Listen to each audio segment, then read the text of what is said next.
ইয়ানে যে তোমার জন্য হেলদি স্যুপ বানিয়েছি, কেমন খেতে বলো? দাঁড়া খাচ্ছি। না, এটা কি আম্মু? এটা হচ্ছে ভিনেগার আর কাঁচামরিচ।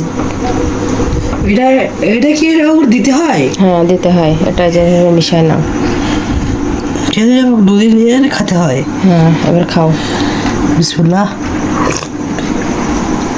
কেমন খেতে? সারপ্রাইজিংলি খুব ভালো খেতে এটা। তাই? খুবই স্বাস্থ্যকর এই জিনিসটা, বুঝেছো?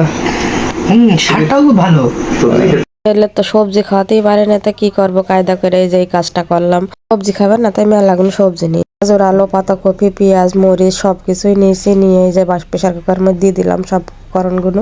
হাড় ছাড়া কিছু মাংসও নিয়েছি, মাংসগুলো ওর ভিতর দিয়ে দিয়েছি। অল্প একটুখানি সয়া সস দিয়েছি। দেওয়ার পরে আমি প্রেসার কুকারের মধ্যে দিয়ে 5-7টা সিজ দিয়ে নিয়েছি। এখানে 2টো ডিম ফেটে নিয়েছি। চামচ কর্নফ্লাওয়ার নিলাম, কর্নফ্লাওয়ারটা নিয়ে পানি দিয়ে একটু গুলে নিলাম। অল্প একটু পানি দিয়ে, বেশি পানি দেওয়া যাবে না। হয়ে গিয়েছে জিনিসটা, দেখতেও বেশ ভালোই লাগছে, একটু লাল লাল সয়া সস দেওয়ার কারণে এরকম লাল হয়ে গিয়েছে। এবার হচ্ছে কর্নফ্লাওয়ারটা দিয়ে দিলাম, একটু ঘন হয়ে যাবে না। কর্নফ্লাওয়ারটা দিলে যে যেরকম ঘনত্ব খায় সে সেরকম ঘনত্ব নেবে। আমি এবার এই যে কফির গন্ধ করবেন, সেই জন্য আমি আবার একটু লেবু চিপে দিলাম। আপনাদের অপশনাল লেবু দিতে পারেন, আপনাদের যা ভালো লাগে সেটাই দেবেন।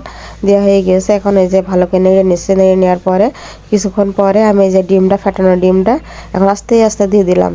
অল্প অল্প করে দিচ্ছে আর নাড়ছে, অল্প অল্প করে দিচ্ছে আর নাড়ছে। নাড়লে এই জিনিসটা ভালো হবে না, সেই জন্যই। এগুলো তো ভালোই লেগেছে, রিভিউটা শোনেন। সবজি খেতে চাও না? সবজির মজা এর ভিতরে, বুঝেছো? শুধুই সবজি। হ্যাঁ, চিকেনও দিয়েছি।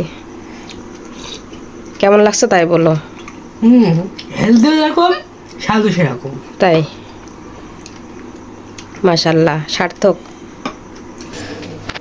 তোমার গ্রামের বউ স্যুপ বানায় আছে, কেমন হয়েছে বলো? আলহামদুলিল্লাহ, খুব ভালো হয়েছে। আমার কাছে তো ভালোই লাগছে। আসলে ডায়েটের জন্য স্যুপটা উপকারী।